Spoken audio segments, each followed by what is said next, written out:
കുലകളായി പഴുത്തു നിൽക്കുന്ന ഈന്തപ്പഴം.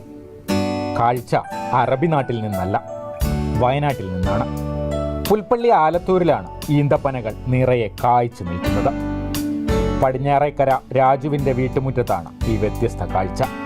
2.5 വർഷം മുമ്പ് പുതിയ വീട്ടിൽ താമസമാക്കിയപ്പോഴാണ് ഈന്തപ്പനയുടെ 4 തൈകൾ നട്ടത്. താമരശ്ശേരിയിൽ നിന്നാണ് തൈകൾ വാങ്ങിയത്. കഴിഞ്ഞ വർഷം ചെറുതായി കായ്ച്ചെങ്കിലും നിറയെ വിളഞ്ഞത് ഈ വർഷമാണ്. പെരപണി തീരാറായപ്പോൾ ചെടികളുടെ കാര്യം പറഞ്ഞപ്പോഴാണ് ഇളയ മക്കൾ 2 പേരും പറഞ്ഞു, നമുക്ക് ഈന്തപ്പനയെല്ലാം വെച്ചാൽ മതി, ആകുമ്പോൾ കരികിലൊന്നും ചാടില്ല, തണൽ കിട്ടും എന്നൊക്കെ അങ്ങനെ പറഞ്ഞിട്ട് ആണ് ഞാനിത് ഫസ്റ്റിലെ ബുക്ക് ചെയ്തു. 2.5 വർഷം കഴിഞ്ഞേ ഉള്ളൂ ഞാനിത് കൊണ്ടുവന്ന് വെച്ചിട്ട്. ഇച്ചിരി വലുപ്പമുള്ള തൈകളായിരുന്നു അവിടെ നിന്ന് തന്നപ്പോൾ.